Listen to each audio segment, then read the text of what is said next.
નમસ્કાર બાળકો, ધોરણ 7 આગળના તાસની અંદર આપણે ઘન અને ઘનમૂળ વિશે આપણે જોયેલું હતું. તો ઘનમૂળમાં સૌપ્રથમના વિડીયોની અંદર આપણે એમનું કોષ્ટક અને 1 થી 20 ના ઘનમૂળ તે આપણે સમજ્યા હતા અને આપણે યાદ રાખેલા હતા. ત્યારબાદના વિડીયોની અંદર આપણે કેટલાક એવી ઘનમૂળની સારણી વિશે આપણે જોયું હતું. તો સારણી કેમ બનાવી એ તમને મેં શીખવાડ્યું. હવે આપણે ત્યાર પછીનો આગળ થોડુંક વધીએ તો ઘનમૂળમાં આપણે દાખલા ગણવાના છે.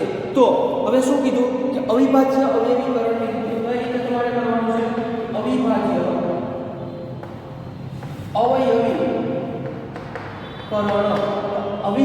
અવયવીકરણની રીતે તમારે શું મેળવવાનું છે? ઘનમૂળ મેળવવાનું છે. શું મેળવવાનું છે? ઘનમૂળ મેળવવાનું છે. રેડી? પહેલી વાત તો આપણને અવિભાજ્ય સંખ્યા એટલે શું ખબર પડવી જોઈએ. તો જ્યારે મેં તમને વર્ગમૂળનું ચેપ્ટર મેં તમને ભણાવ્યું હતું, કયું ચેપ્ટર?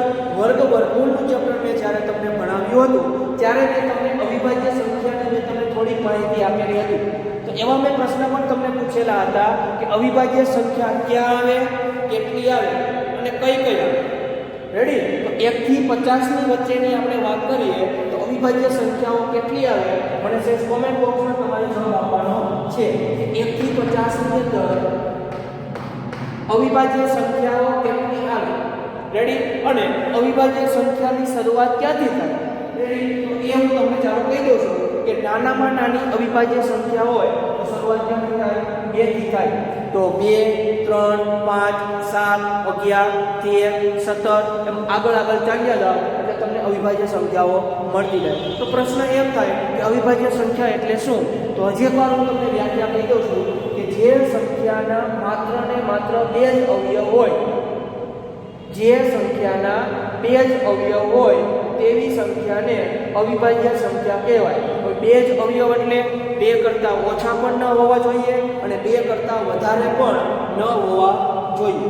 રેડી? માત્ર ને માત્ર 2. અને એ 2 અવયવ પાછા કયા હોય? તો 2 અવયવ એક તો એ સંખ્યા પોતે હોય અને એક. રેડી? તો આવી સંખ્યાઓને અવિભાજ્ય સંખ્યા ઓળખવામાં આવે છે. તો અવિભાજ્ય સંખ્યાના અવયવ ગણવા હોય તો એ રીતે આપણે ઘનમૂળ કેમ શોધવું? તો પહેલો દાખલો તમને બનાવશું ત્યારે 1728. ચાલો પહેલા તો આપણે શું કરવાનું? આ સંખ્યાને આપણે ભાગ પાડવાના. શું કરવાનું? આ સંખ્યાને આપણે ભાગ પાડવાના છે. ચાલો હવે આપણને ખબર છે પાછળ કોઈ બેકી સંખ્યા હોય તો આપણે 2 સાથેનો ભાગ ચલાવશું. 8 છે તો 2 સાથે ભાગ ચલાવો. ચાલો ભાગ ચલાવવાની આપણે શરૂઆત કરીએ. તો 2 × 16, 17 માંથી 16 જાય તો 1, ઉપરથી ઉતરે 2 એટલે 12, 2 6 12 અને 2 6 8. ફરીથી 2 સાથે તો 2 6 8, 2 તેરી 6, 2 2 4. ફરીથી 2 સાથે તો 2 2 4, 2 એકા 2, 3 માંથી 2 જાય તો 1, ઉપરથી ઉતરે 2 એટલે 12, 2 6 12. ફરીથી 2 સાથે તો 2 એકા 2, 2 માંથી 2 જાય તો 0, ઉપરથી ઉતરે 1, ભાગ ચાલે નહીં, ઉપરથી ઉતરે 16, 2 એકા 16, 2 2 50 10, 2 6 8, 2 2 2 4, 5 માંથી 4 જાય તો 1, ઉપરથી ઉતરે 4, 2 7 14. ચલો 27 નો ભાગ 2 સાથે ચાલશે નહીં તો કાંઈ નહીં. 3 સાથે ચલાવો. 3 9 27, 9 અને 3 તેરી 9, 3 અને 3 અને 5 3. જુઓ 1728 ના આ રીતે ભાગ પાડી દો. આ તો બધા તમને આવડે છે કારણ કે આવા દાખલા આપણે પહેલી વખત આવતા નથી. તો આ પ્રકારના દાખલા તમારે વર્ગમૂળની અંદર પણ આવી ગયેલા. આગળ દાખલાની વાત કરીએ તો હવે આ રીતે અવયવ તો પડી ગયું. હવે શું કરવું? હવે તમારે ઘનમૂળ મેળવવાનું છે. શું મેળવવાનું છે? ઘનમૂળ. ચાલો હવે ઘનમૂળ કઈ રીતે મેળવવું? તો સૌપ્રથમ તમારે આપેલી સંખ્યા લખવાની 1728. ચાલો સંખ્યા લખી લીધી. હવે જે તમને આ ઊભા અવિભાજ્ય એક વસ્તુ તમને એ પણ કહી દઉં કે જ્યારે તમે કોઈ સંખ્યાના અવયવ પાડતા હો તો આ ભાગની અંદર, કયા ભાગની અંદર? આ ભાગની અંદર ક્યારે અવિભાજ્ય સંખ્યાઓ જ આવવી જોઈએ, એ સિવાયની સંખ્યા ક્યારે આવવી જોઈએ નહીં. શું આવવું જોઈએ? માત્ર ને માત્ર અવિભાજ્ય સંખ્યા આવવી જોઈએ. એ સિવાયની કોઈ પણ સંખ્યા ત્યાં આવવી જોઈએ નહીં. તો જ તમારો દાખલો વ્યવસ્થિત ગણાશે. બાકી ક્યાંક ને ક્યાંક તમારે ભૂલ પડશે. યાદ રાખવું વ્યવસ્થિત. ચાલો તો 1728. હવે જે તમારે ઊભા અવયવ તમે લખેલા છે એ ઊભા અવયવને આપણે ક્યાં લખી લઈએ? આડા કેટલી વખત 2 છે? 1 2 3 4 5 6, તો 6 વખત 2 લખીએ. અને 3 કેટલી વખત છે? 3 વખત, તો 3 વખત 3 વખત. ચાલો આટલું ક્લિયર. હવે શું આપણે મેળવવાનું છે? ઘનમૂળ. શું મેળવવાનું છે? ઘનમૂળ. ઘનમૂળનો પેલા બે શબ્દ તૈયાર છે. ઘન. ઘન. ઘન એટલે માથે કેટલી ઘાત હોય? 3 ઘાત. ઘન એટલે માથે કેટલી ઘાત હોય? 3 ઘાત હોય. જો માથે 3 ઘાત ઘન હોય, જ્યારે આપણે ઘનમૂળ ગોતતા હોય ત્યારે આપણે કેટલાની જોડી બનાવવાની? 3 3 ની જોડી બનાવવાની. તો આ 3 3 ની જોડી, એક આ બીજી જોડી, આ ત્રીજી જોડી. જેટલી જોડી બને એટલી બનાવવાની, પણ કોઈ સંખ્યા નવી ઉમેરવાની નહીં. યાદ રાખજો. તો કેટલી જોડી બની? 3 3 ની. હવે જુઓ તો એ કોઈ સંખ્યા એવી છે કે 3 ની જોડીમાં આવતી ન હોય? એકઈ સંખ્યા એવી છે કે જે 3 ની જોડીમાં આવતી ન હોય? તો નથી. કારણ કે 3 બગડા આવી ગયા, 3 બગડા આવી ગયા, 3 તગડા આવી ગયા. કોઈ સંખ્યા એવી નથી કે 3 વાર ન આવતી. રેડી? તો તમારી જોડી કમ્પ્લીટ. જ્યારે તમને કોઈ દાખલાના અવયવ પાડો અને આવું તમને જોવા મળે, આવું એટલે કેવું? તો બધી જ સંખ્યા જોડીમાં આવી ગઈ. તો એનો મતલબ એવો કે આપેલી સંખ્યા કેવી કહેવાય? પૂર્ણ ઘન કહેવાય. કેવી કહેવાય? પૂર્ણ ઘન. પૂર્ણ ઘન એટલે શું? તો જેવી રીતે પૂર્ણ વર્ગ હતું, તેવી રીતે પૂર્ણ ઘન આવે. તો પૂર્ણ ઘન એટલે શું? કે જે સંખ્યાનું ઘનમૂળ નીકળતું હોય તેવી સંખ્યાને પૂર્ણ ઘન સંખ્યા કહેવાય. વ્યાખ્યા વ્યવસ્થિત યાદ રાખવી.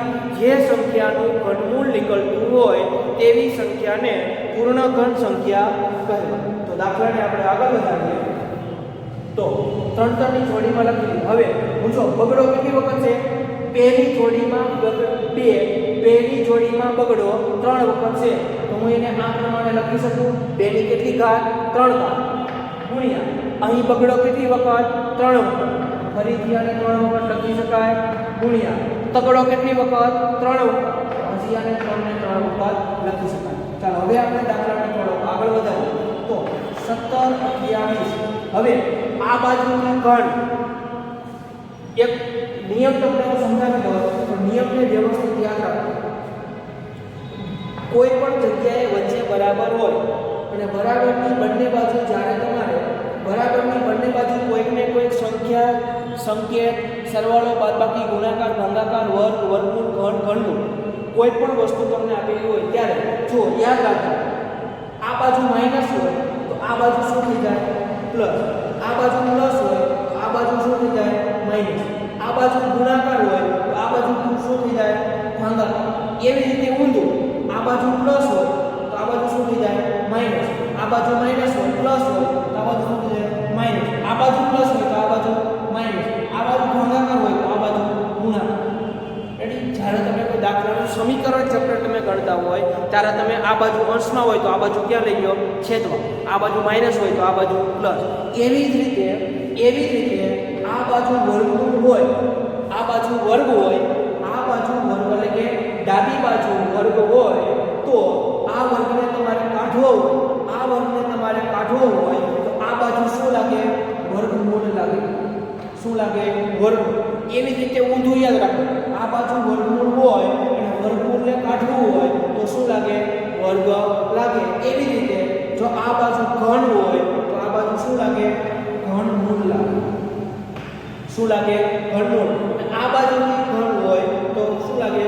ઘનમૂળ લાગે. એનો મતલબ એવો કે અહીં મને શું આપેલ છે? ઘન. શું આપેલ છે? ઘન. એટલે આ ઘનને મારે કાઢવા છે તો આ બાજુ શું લાગે? ઘનમૂળ લાગે. રેડી? ઘનમૂળનો સંકેત શું થાય? તો આને કહેવાય ઘનમૂળનો સંકેત.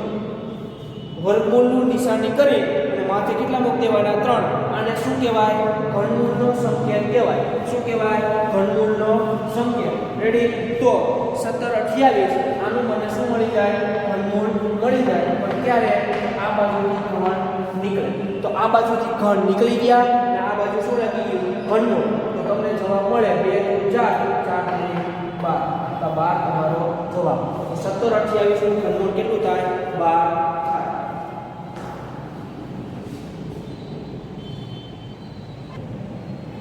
તો હવે આની જેવા બીજા 10 દાખલા છે. એક દાખલો મેં તમને ગણાવ્યો. આની જેવા નીચે મેં તમને 10 દાખલા નીચે તમને ફોટામાં મેં તમને લખેલા આપેલા છે. એ દાખલા તમારે આ રીતે 9 દાખલા આ જ પ્રમાણે તમારે ગણવાના છે. ત્યારબાદ આપણે જોઈએ પ્રશ્ન નંબર